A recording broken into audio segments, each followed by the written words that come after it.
Hi, I'm Saket Bansal. I assist professionals in getting PfMP certification. And in this video, I will be sharing 10 questions around portfolio performance domain.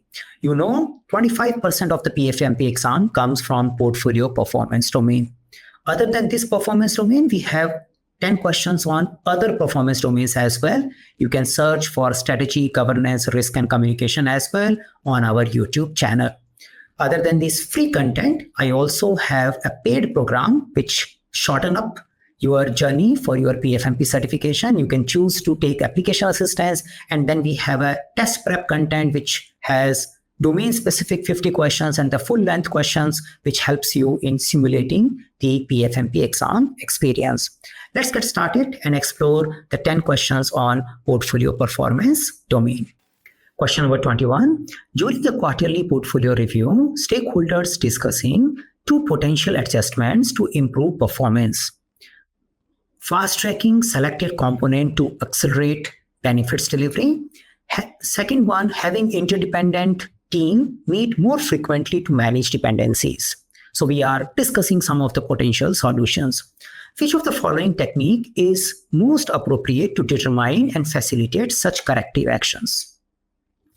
Now, where we are, you can equate that there is something happening where stakeholders are brainstorming to improve portfolio performance. Now, if we speak in the language of Portfolio Management Standard 3rd edition, this process would be manage portfolio value. Yeah. And in manage portfolio value, you are thinking about these two corrective actions to improve the portfolio value. Now, the question is asking, you want to facilitate the discussion around it, which of the following tool and technique you can use? Now, this question I consider is very easy. Reason being, you can just see the 4 options and identify which technique is possibly mapping to manage portfolio value process. If I look at an option, elicitation technique, portfolio process asset, portfolio issue register, and SWOT analysis, I can easily say the option B and C are not the analysis. They are something else. Portfolio process asset is the collection of portfolios, learning which can be used to improve the portfolio and to ensure that we remain everything consistent. And portfolio issue register is an artifact where you put the possible issues which you have in your portfolio, which are open right now or maybe past also. Now, I left with only 2 options, A and D. Now, SWOT analysis, I already know it is little out of track. And you will find SWOT analysis, force field analysis kind of techniques many a time as a wrong option. Yeah, because there is a good amount of focus exam might give on making you understand tools and techniques. So actually, if I just apply elimination technique, option A is clearly standing out. Yeah, and I can say this is the answer. Now, another way to look at this question is that, okay, I probably want to understand tools and technique of manage portfolio value. Yes. So out of tools and technique, there are 2-3 tools and technique. If you check in your standard 3rd edition, you find elicitation technique is the only available here. That is the answer. Yeah. So there are multiple ways to reach to this particular answer because other 2 techniques like value scoring and benefit realization analysis is not here. So you can easily go with the elicitation technique. I personally believe don't spend too much time in memorizing input-output, but having some understanding of eliminating and looking at the context, applying your experience should be good enough. But yeah, those are the possible ways to answer this particular question. Let's move to question number 22. You are a portfolio manager responsible for monitoring and analyzing performance data across multiple components. To make effective and timely decisions based on performance metrics, which of the following should you rely on as your primary tool? Yeah. So basically, it is saying that this question you can think about managing communication as well as managing performance. Yeah, that's something both way it is intersecting. We can say that we need to do a performance monitoring planning, and then we need to do a performance monitoring execution, and then we need to communicate accordingly. That's the context. Now, if I think about information management as well as performance planning, out of many available tools which can help me. Yeah. So lesson learned, it's a historical thing. Yeah. Change management system, it's more about governance and ensuring the overall oversight of what should we do and what should not we do. It is not about measurement and performance planning. That's thing. Policies of the governance model processes may be a little bit relevant but governance is more about roles and responsibility, policies, procedures, decision making, not about, it may define the high level process of approval whenever needed for performance data or performance deviation. That's possible. Then we go to portfolio management information system, which is easily mappable. You can say, yes, that's easy, because whenever I'm trying to understand and manage my information, my decisions, the portfolio management information system is a critical tool for information exchange, for authorizing portfolio-related decision-making plays, and also for planning and monitoring your performances. Yeah. So that way you can navigate. You can also navigate by way of thinking, which of the following is a tools and technique of portfolio performance management planning. That way also you can identify the answer D. Question number 23. You are a portfolio manager. Upon reviewing a regular resource utilization report, you identify that two portfolio components are competing for the same critical resource, and the resource unavailability could delay both the components. What should be your next course of action? Yeah. So you can also map it. What are you trying to do? You are trying to manage demand and supply of your people, of your resources. That's something. You are trying to take care of bottleneck resource, and you are focusing on what should you do next. Probably you can think about, how do I manage demand and supply? And that way I can probably pick up some tools and technique from there. Yeah, that way we can understand. And you can also use your rational experience-based observation to identify which option might fit here. Let's see. Option A, present the issue to the next portfolio management board meeting. So we discussed that point in a governance topic as well. As a portfolio manager, I am not an escalation guy. The expectation is I come with recommendation. I come with analysis. Yeah. But at the same time, if the analysis requires governance approval, I need to present it. I may not be able to apply the result of analysis all the time, depending upon overall governance understanding. And for me, governance understanding means depending upon the other four options we have, other options we have in the question. So I keep it as a very low possibility. Why I have to just present the situation? I need to present some recommendation. Option B, perform a scenario analysis to identify potential options to resolve the issue. As a part of a recommendation, I need to do something. I need to apply some tools and technique, and that's the good word. Now, indirectly, it also matches to your process, but yeah, that's a good answer. Create an issue log and develop an action plan. So say I am not yet directly jumping to the action, and it is not something that I need to just record it as an issue. It is an issue. It's an issue, but I am expected to do analysis of it. I am expected to have a recommendation. Yeah. So I am not execution directly. I am not escalation directly. I am a recommendation guy. Yeah. So that way, I should focus on strategic advisor role more rather than strategic decision maker or tactical execution role. If I get that understanding, then I can easily avoid the option C. Then option D, request an additional resources to fill the resource gap. This is also matching with the C. It is specifically talking about a particular action item, taking me to an execution. So I need to be somewhere in between, and that's why I take the option B, where I am focusing on, I will perform scenario analysis to identify potential option to resolve this particular issue. Now you can find scenario analysis as a tool and technique in this particular process of demand and supply, but yeah, that's the overall thing. Yeah. Question number 24.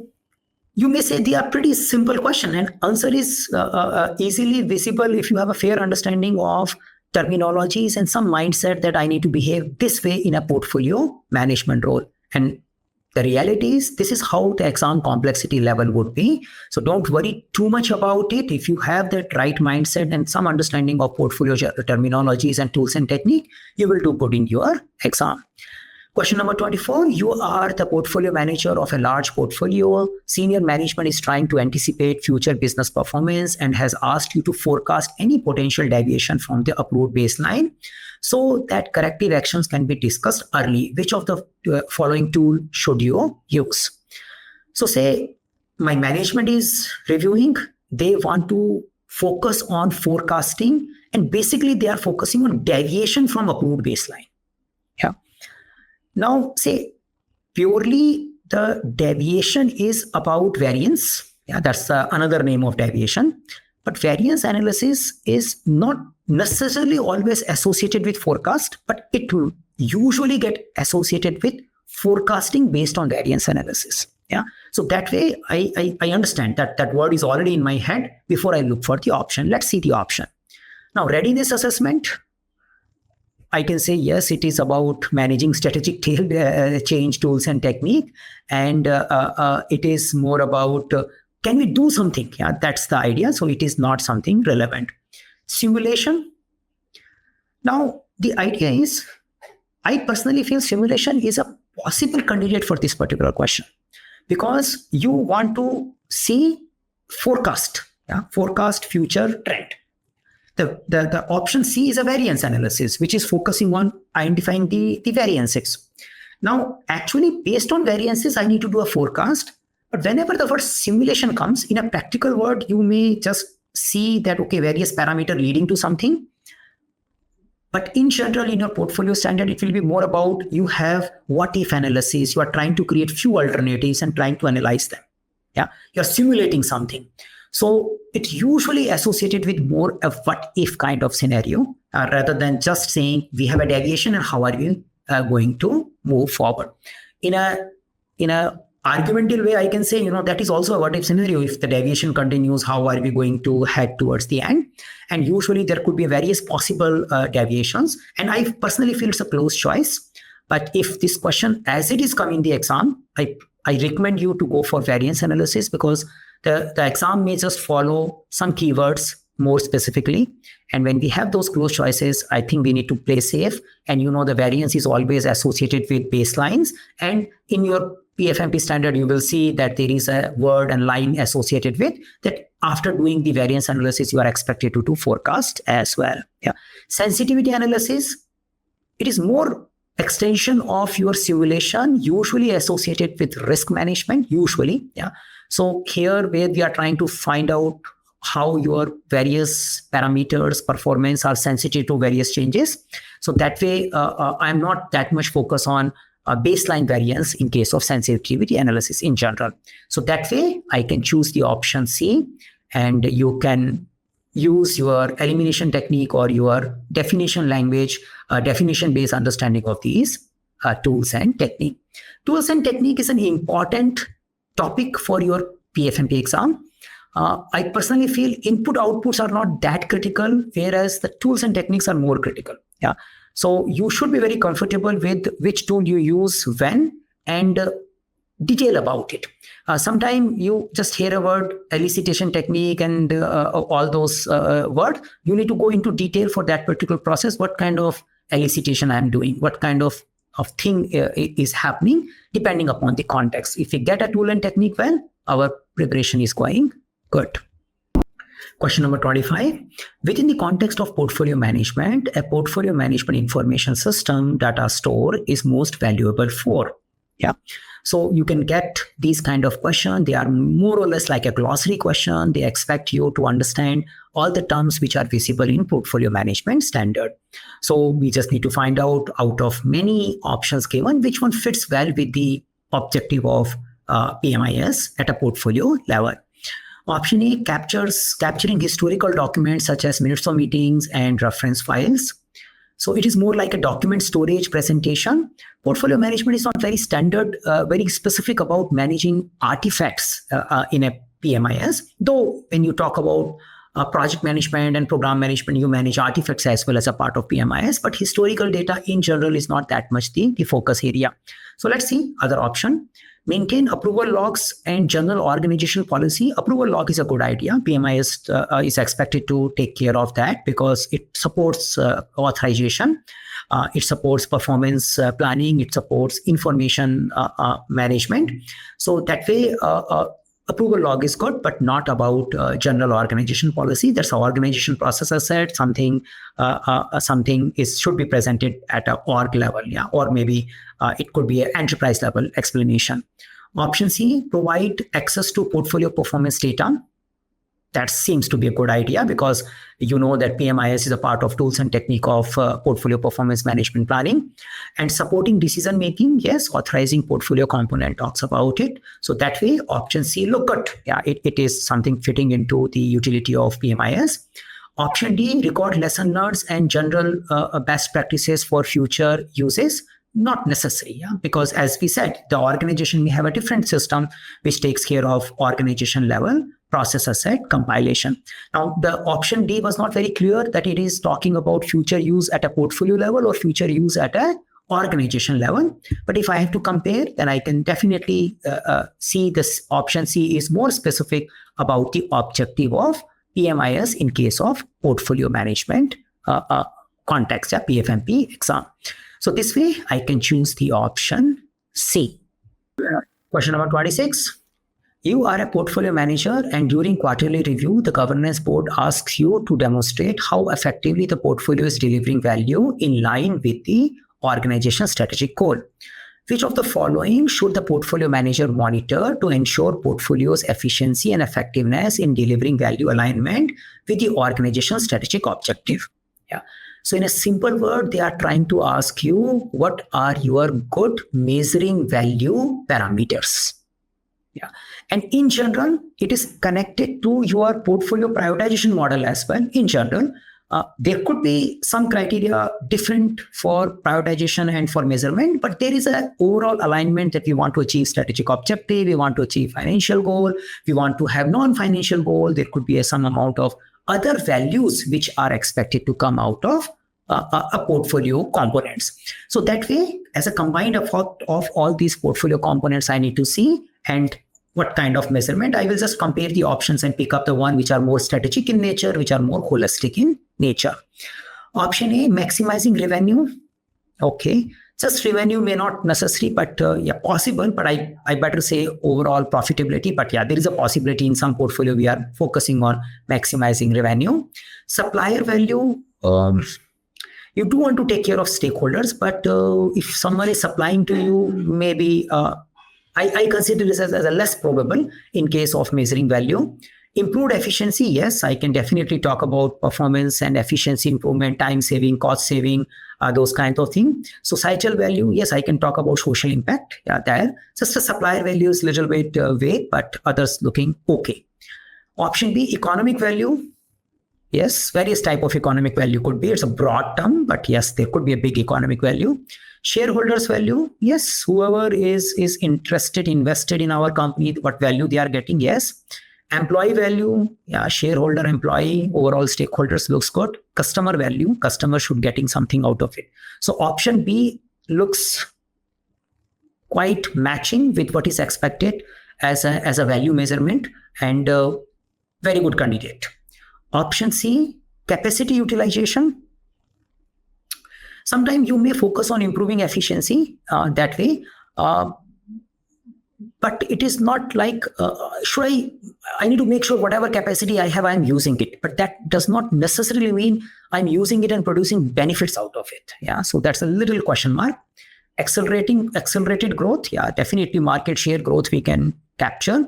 Improved efficiency, yes, we can capture that. Yeah, but just the capacity utilization is a little vague or a negative, possible, not that common word.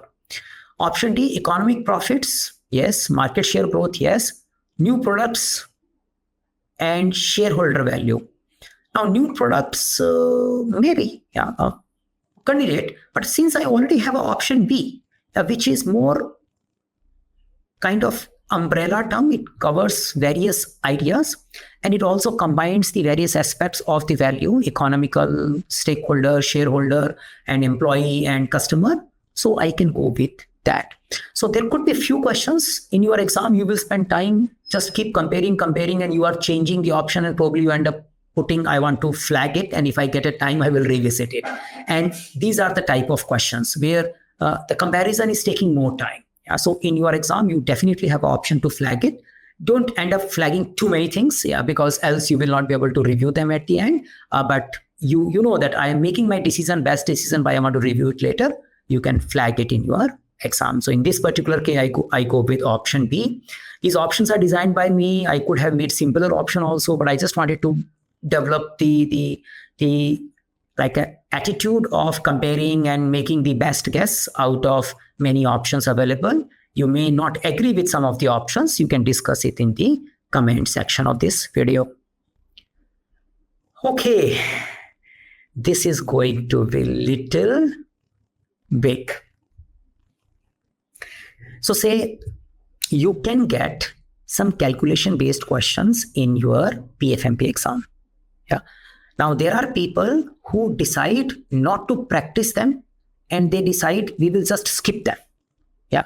They make their mind from the beginning only that I am not going to do any earned value question in the exam or any other calculation based question in the exam. If you are in that mindset, then good, don't worry about them.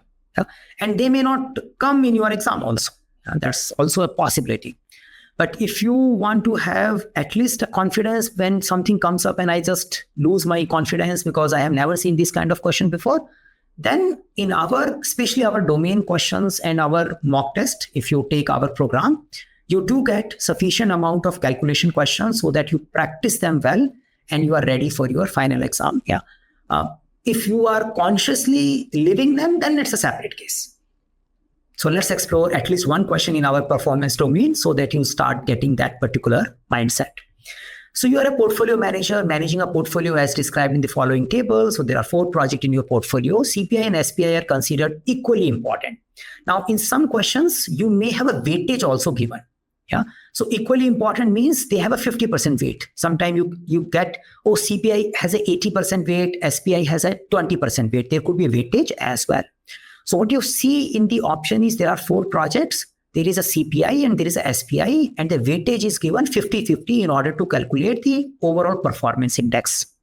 Yeah, that is there. And they are asking you how your portfolio is doing. Yeah. Now, sometime in the question, you see the NPV column. Sometimes there is no NPV column in your questions, in your exam or in your calculation. When NPV column is not there, then this information is missing and I will weight all project equally. Yeah. But if the NPV column is there, then it is trying to show you need to give more weightage to those projects which has a higher NPV. Yeah. So NPV will also be used for giving a weight when I am calculating the combined weighted performance index. So these are the 4 projects and I need to find out what is the combined performance index. Yeah. So I will show you the calculation. But in general, okay, let's explore it. So what I need to do, I need to calculate the performance index per project. Since the weight is 50-50, I just need to plus these 2 and divide by 2. That's it. Yeah. So I will have a step 1. I can say that I can create a weighted score for each project by just summing CPI, SPI divide by 2. If I had a 80% CPI, 20% SPI weightage, then I need to say CPI multiplied by 0.8 plus SPI multiplied by 0.2, and then I will calculate it. Yeah, because I am giving 80-20. Here I am giving 50-50, so that's why it's becoming CPI and SPI divided by 2. Incidentally, in order to make the question simpler, we do have A and B where the CPI plus SPI is coming 1 only. So it simplifies your calculation. Yeah, so at least for 2 projects, your weighted performance index is coming 1. Yeah, A and B. For option C, yeah, so what is this? I'm just summing total whatever is given in the table. Yeah, so option C, we have a little different. So we calculate it by summing them together, divide by 2. And for D also, we calculate it differently. Now, this is each project I got a weighted performance index. Now I need to give an NPV weight. So what I need to do, I need to multiply this with the NPV of A divided by total NPV because I need to give a weightage to it. So in order to do that, I am calculating total NPV. Total NPV coming from here. I sum total it, 4 plus 6 plus 2 plus 20. Yeah? So I know that 20 is the total NPV. And then I will give a weight 4 divided by 20 for the project 1. So 4 divided by 20, I'm summing this. 6 because B had a 6 NPV, 6 multiplied by this because I'm dividing by 20. So 6 by 20 here. And then for C, I'm giving the 1.175, 2 by 20 because NPV was 2 for it. And for the last one, NPV is 8. I'm going 8 by 20. And that way I can calculate and I can get a combined performance index, and that is 0.99. So the answer will be 0.99. So such kind of questions, you can watch this calculation again, and this can help you in understanding how should we calculate the combined impact of various components when we are measuring them using CPI, SPI kind of indicator. Yeah, so this is one of the question. If you feel I don't want to do this, you can skip it and probably you will still pass the exam. Yeah, that's a high probability. Yeah. Okay, so question number 28. In a portfolio review meeting, a stakeholder wants to understand how a program has performed in terms of benefits delivered compared to what was expected. Which of the following should you share with the stakeholders? Now, this is something I see many people get confused, and some of you may also discuss with me, why we are not taking some other option. So the question is asking that you need to show performance of a given component, right? Because stakeholder wants to know. Now you are at a portfolio level. What are you following? You are following your performance management plan. Yeah, you have prepared portfolio performance management plan. You are not following project or program level benefits management plan. Yeah, you are following portfolio level performance management plan. And inside the portfolio level performance plan, you have a benefit realization related planning as well for your all portfolio component. Yeah. And when you do your performance reporting, you produce performance reports, portfolio level reports. So when this question is coming, I need to think about which of the following is an artifact which I have at a portfolio level. I don't have to go to a project or program level as an artifact. And if I just think like that, option A will come clearly out. Because when I talk about reports, I need to talk about performance reports. I need to talk about efficiency and resource, other kind of resource reports as well. But overall, value and performance is the major focus area when we prepare our performance portfolio reports. So the answer is clear. We just go with option A, portfolio reports. Now, sometimes I see people focusing on program business case. Program business case is a justification for it. Roadmap has no relationship. Sometimes in some of your mock, they will put program benefits management plan. And they will say, I will show program benefit management plan because it will be showing baseline values and returns. I feel that is not a right approach. Especially if you have done PGMP program, you may think like that. I want to show benefits management plan from a program level. But ignore what you have got. Like when you do a project management, program management, we focus on a component level and we focus on more detailed execution. At a portfolio level, I'm focusing on consolidated view, summarized view, and that's why I need to focus on portfolio reports. Yeah, so that's your answer. You may have a disagreement, but from my side, that's the answer. Question number 29. Your portfolio span multiple regions and each business unit reports project success using different measurements. One rely on cost variance, another in customer satisfaction, and another on milestone completion. A newly joined stakeholder is struggling to interpret the portfolio status and ask for clarification. As the portfolio manager, how should you respond? Yeah. So this question is giving diversity in the measurement. Yeah, that something is very visible. And another thing it is giving, someone is joining and getting confused because of this diversity. Yeah. Now, you may already have a mechanism to integrate these all things into a consistent view, but maybe this guy is not clear about it. Yeah, that is something we can assume. So what should I do as a portfolio manager? Option A, share detailed report from each component and advise the stakeholder to learn the different reporting style. Okay, I can say, these are the things you need to study independently. You probably will understand how to interpret this. Candidate, I think you can do, but too detailed. You should be solving the problem rather than just giving more problem to the new guy. Option B, educate the stakeholder. Educate itself is a good word about the portfolio performance management plan and explain how these different measurements are integrated to present overall portfolio health. Looks great. Yeah. Option C, create a new consolidated view for the portfolio using general industry best practices. So it looks like this could have been an issue, option when the issue comes that we are in a problem. We are not seems to be in a problem. There is just a new guy. And new guy is asking, how do you manage all these kind of different measurement coming in here? Yeah, that probably I'm confused. So C is not needed. Option D, direct the stakeholder to the communication distribution under the portfolio communication management plan. I can say, this is how we distribute the communication. This is how we process the communication. That's a good possibility. But the first thing is the person is struggling to interpret the portfolio status. It is not about the problem related to communication only. Some amount of communication management plan is expected to educate you about the whole process of reading reports. So that way, I would say these two things can become a candidate. Yeah. So in my mind, B and D are candidate. The B is my preference because it uses more coaching approach, facilitation approach. I'm helping the person rather than saying go there. Yeah, I'm educating because there is a new guy, it's a new stakeholder, and I'm primarily dealing with the problem which is showing the performance is getting measured differently and the person is unable to understand how to integrate and read it. It is not just focusing on that I have a one report and I am unable to understand that. Yeah, if I had a one report and I'm unable to understand that, I can go with option D. But it is taking a generic view, and that's the reason I will go with option B. Yeah, so you can also choose that. Disagreements, comment sections. Okay, final question for portfolio performance domain. Question number 30. As the portfolio manager, you are preparing the quarterly portfolio health review. Several component teams have delayed submitting their reports, making it difficult to consolidate timely and accurately portfolio performance data.